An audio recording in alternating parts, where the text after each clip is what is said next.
जय श्री राम, जय बागेश्वर धाम, जय गुरु कृपा। आज हम वाल्मीकि रामायण के अरण्य कांड के 31वें सर्ग को हिंदी में पढ़ेंगे। जय राम रमारमणं समनं भव ताप भयाकुल पाहि जनम अब देश सुरेश रमेश विभो शरणागत मांगत पाहि प्रभो। जय राम रमारमणं समनम। जय श्री राम। 31वां सर्ग हिंदी में। तदंतर जन स्थान से अकंपन नामक राक्षस बड़ी उतावली के साथ लंका की ओर गया और शीघ्र ही उस पुरी में प्रवेश करके रावण से इस प्रकार बोला। राजन, जन स्थान में जो बहुत से राक्षस रहते थे वे मार डाले गए, खर युद्ध में मारा गया। मैं किसी तरह जान बचाकर यहाँ आया हूँ। अकंपन के ऐसा कहते ही दशमुख रावण क्रोध से जल उठा और लाल आंखें करके उससे इस तरह बोला, मानो उसे अपने तेज से जलाकर भस्म कर डालेगा। वह बोला, कौन मौत के मुख में जाना चाहता है जिसने मेरे भयंकर जनस्थान का विनाश किया है? कौन वह दुस्साहसी है जिसे समस्त लोकों में कहीं भी ठौर ठिकाना नहीं मिलने वाला है? मेरा अपराध करके इंद्र, यम, कुबेर और विष्णु भी चैन से नहीं रह सकेंगे। मैं काल का भी काल हूँ, आग को भी जला सकता हूँ तथा मौत को भी मृत्यु के मुख में डाल सकता हूँ। यदि मैं क्रोध में भर जाऊँ तो अपने वेग से वायु की गति को भी रोक सकता हूँ तथा अपने तेज से सूर्य और अग्नि को भी जलाकर भस्म कर सकता हूँ। रावण को इस प्रकार क्रोध से भरा देख भय के मारे अकंपन की बोलती बंद हो गई। उसने हाथ जोड़कर संशय युक्त वाणी में रावण से अभय की याचना की। तब राक्षसों में श्रेष्ठ दशग्रीव ने उसे अभय दान दिया। इससे अकंपन को अपने प्राण बचने का विश्वास हुआ और वह संशय रहित होकर बोला, राक्षस राज राजा दशरथ के नवयुवक पुत्र श्री राम पंचवटी में रहते हैं। उनके शरीर की गठन सिंह के समान है, कंधे मोटे और भुजाएं गोल तथा लंबी हैं। शरीर का रंग सांवला है। वे बड़े यशस्वी और तेजस्वी दिखाई देते हैं। उनके बल और पराक्रम की कहीं तुलना नहीं है। उन्होंने जनस्थान में रहने वाले खर और दूषण आदि का वध किया है। अकंपन की यह बात सुनकर राक्षस राज रावण ने नागराज की भांति लंबी सांस खींचकर इस प्रकार कहा, अकंपन, बताओ तो सही, क्या राम संपूर्ण देवताओं तथा देवराज इंद्र के साथ जनस्थान में आए हैं? रावण का प्रश्न सुनकर अकंपन ने महात्मा श्री राम के बल और पराक्रम का पुनः इस प्रकार वर्णन किया। लंकेश्वर जिनका नाम राम है, वे संसार के समस्त धनुर्धरों में श्रेष्ठ और अत्यंत तेजस्वी हैं। दिव्य अस्त्रों के प्रयोग का जो गुण है उससे भी वे पूर्णतः संपन्न हैं। युद्ध की कला में तो वे पराकाष्ठा को पहुँच गए हुए हैं। श्री राम के साथ उनके छोटे भाई लक्ष्मण भी हैं जो उन्हीं के समान बलवान हैं। उनका मुख पूर्णिमा की चंद्रमा की भांति मनोहर है। उनकी आंखें कुछ कुछ लाल हैं और स्वर दुदुम्बी के समान गंभीर हैं। जैसे अग्नि के साथ वायु हो, उसी प्रकार अपने भाई के साथ संयुक्त हुए राजा धीराज श्रीमान राम बड़े प्रबल हैं। उन्होंने ही जनस्थान को उजाड़ डाला है। उनके साथ ना कोई देवता है, ना महात्मा, ना मुनि। इस विषय में आप कोई विचार न करें। श्री राम के छोड़े हुए सोने की पांख वाले बाण 5 मुख वाले सर्प बनकर राक्षसों को खा जाते थे। भय से कातर हुए राक्षस जिस जिस मार्ग से भागते थे वहाँ वहाँ वे श्री राम को ही अपने सामने खड़ा देखते थे। अनग, इस प्रकार अकेले श्री राम ने ही आपके जनस्थान का विनाश किया है। अकंपन की बात सुनकर रावण ने कहा, मैं अभी लक्ष्मण सहित राम का वध करने के लिए जनस्थान को जाऊंगा। उसके ऐसा कहने पर अकंपन बोला, राजन, श्री राम का बल और पुरुषार्थ जैसा है उसका यथावत वर्णन मुझसे सुनिए। महायशस्वी श्री राम यदि कुपित हो जाएं तो उन्हें अपने पराक्रम के द्वारा कोई भी काबू में नहीं कर सकता। वे अपने बाणों से भरी हुई नदी के वेग को भी पलट सकते हैं तथा तारा, ग्रह और नक्षत्रों सहित संपूर्ण आकाश मंडल को पीड़ा दे सकते हैं। वे श्रीमान भगवान राम समुद्र में डूबती हुई पृथ्वी को ऊपर उठा सकते हैं। महासागर की मर्यादा का भेदन करके समस्त लोकों को उसके जल से आप्लावित कर सकते हैं तथा अपने बाणों से समुद्र के वेग अथवा वायु को भी नष्ट कर सकते हैं।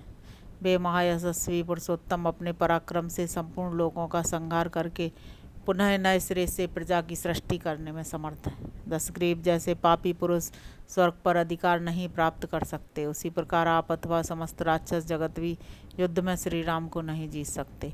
मेरी समझ में संपूर्ण देवता और असुर मिलकर भी उनका वध नहीं कर सकते। उनके वध का यह एक उपाय मुझे सूझा है, उसे आप मेरे मुख से एक चित्त होकर सुनिए। श्री राम की पत्नी सीता संसार की सर्वोत्तम सुंदरी है।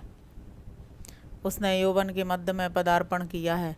उसके अंग प्रत्यंग सुंदर और सुडोल हैं। वह रत्नमय आभूषणों से विभूषित रहती है। सीता संपूर्ण स्त्रियों में एक रत्न है। देव कन्या, गंधर्व कन्या, अप्सरा अथवा नाग कन्या कोई भी रूप में उसकी समानता नहीं कर सकती। फिर मनुष्य जाति की दूसरी कोई नारी उसके समान कैसे हो सकती है। उस विशाल वन में जिस किसी भी उपाय से श्री राम को धोखे में डालकर आप उनकी पत्नी का अपहरण कर लें, सीता से बिछुड़ जाने पर श्री राम कदापि जीवित नहीं रहेंगे। राक्षस राज रावण को अकंपन की वह बात पसंद आ गई। उस महाबाहु दशग्रीव ने कुछ सोचकर अकंपन से कहा, ठीक है, कल प्रातःकाल सारथी के साथ मैं अकेला ही जाऊंगा और विदेह कुमारी सीता को प्रसन्नतापूर्वक इस महापुरी में ले आऊंगा। ऐसा कहकर रावण गधों से जुते हुए सूरतुल्य तेजस्वी रथ पर आरूढ़ हो संपूर्ण दिशाओं को प्रकाशित करता हुआ वहां से चला। नक्षत्रों के मार्ग पर विचरता हुआ राक्षस राज का वह विशाल रथ बादलों की आड़ में प्रकाशित होने वाले चंद्रमा के समान शोभा पा रहा था। कुछ दूर पर स्थित एक आश्रम में जाकर वह ताड़ का पुत्र मारीच से मिला। मारीच ने अलौकिक भोज्य पदार्थ अर्पित करके राजा रावण का स्वागत सत्कार किया। आसन और जल आदि के द्वारा स्वयं ही उसका पूजन करके मारीच ने अर्थयुक्त वाणी में पूछा, राक्षस राज, तुम्हारे राज्य में लोगों की कुशल तो है ना? तुम बड़ी उतावली के साथ आ रहे हो, इसलिए मेरे मन में कुछ खटका हुआ है। मैं समझता हूँ तुम्हारे यहाँ का अच्छा हाल नहीं है। मारीच के इस प्रकार पूछने पर बातचीत की कला को जानने वाले महातेजस्वी रावण ने इस प्रकार कहा, तात अनायासी महान पराक्रम दिखाने वाले श्री राम ने मेरे राज्य की सीमा के रक्षक खरदूषण आदि को मार डाला है तथा जो जन स्थान अवध समझा जाता था वहाँ के सारे राक्षसों को उन्होंने युद्ध में मार गिराया है। अतः इसका बदला लेने के लिए मैं उनकी स्त्री का अपहरण करना चाहता हूँ। इस कार्य में तुम मेरी सहायता करो। राक्षस राज रावण का यह वचन सुनकर मारीच बोला, निशाचर शिरोमणे, मित्र के रूप में तुम्हारा वह कौन सा ऐसा शत्रु है जिसने तुम्हें सीता को हर लेने की सलाह दी है? कौन ऐसा पुरुष है जो तुमसे सुख और आदर पाकर भी प्रसन्न नहीं है, अतः तुम्हारी बुराई करना चाहता है? कौन कहता है तुम सीता को यहाँ हर ले आओ? मुझे उसका नाम बताओ। वह कौन है जो समस्त राक्षस जगत का सींग काट लेना चाहता है? जो इस कार्य में तुम्हें प्रोत्साहन दे रहा है वह तुम्हारा शत्रु है, इसमें संशय नहीं है। वह तुम्हारे हाथों विषधर सर्प के मुख से उसके दांत उखड़वाना चाहता है। राजन, किसने तुम्हें ऐसी खोटी सलाह देकर कुमार्ग पर पहुंचाया है? किसने सुखपूर्वक सोते समय तुम्हारे मस्तक पर लात मारी है? रावण राघवेंद्र राम वह गंध युक्त गजराज है जिसकी गंध सूंघकर ही गजरूपी योद्धा दूर भाग जाते हैं। विशुद्ध कुल में जन्म ग्रहण करना ही उस राघव रूपी गजराज का सुंड दंड है। प्रताप ही मद है और सुडोल बाहें ही दोनों दांत हैं। युद्ध स्थल में उनकी ओर देखना भी तुम्हारे लिए उचित नहीं है, फिर जूझने की तो बात ही क्या है। वे श्री राम मनुष्य के रूप में एक सिंह हैं। रणभूमि के भीतर स्थित होना ही उनके अंगों की संधियां तथा बाल है। वह सिंह चतुर राक्षस रूपी मृगों का वध करने वाला है। बाण रूपी अंगों से परिपूर्ण है तथा तलवारें ही उसकी तीखी दाढ़ें हैं। उस सोते हुए सिंह को तुम नहीं जगा सकते। राक्षस राज श्री राम एक पाताल तल व्यापी महासागर हैं। धनुष ही उस समुद्र के भीतर रहने वाला ग्राह है। भुजाओं का वेग ही कीचड़ है, बाण ही तरंगमालाएं हैं और महान युद्धि तो उसकी अगाध जल राशि है। उसके अत्यंत भयंकर मुख अर्थात बड़वानल में कूद पड़ना तुम्हारे लिए कदापि उचित नहीं है। लंकेश्वर प्रसन्न हो, राक्षस राज सानंद रहो और सकुशल लंका को लौट जाओ। तुम सदापुरी में अपनी स्त्रियों के साथ रमण करो और राम अपनी पत्नी के साथ वन में विहार करें। मारीच के ऐसा कहने पर दशमुख रावण लंका को लौटा और अपने सुंदर महल में चला गया। इस प्रकार श्री वाल्मीकि निर्मित आर्ष रामायण आदि काव्य के अरण्यकांड में 31वां सर्ग पूरा हुआ। जय श्री राम, जय बागेश्वर धाम, जय गुरु कृपा।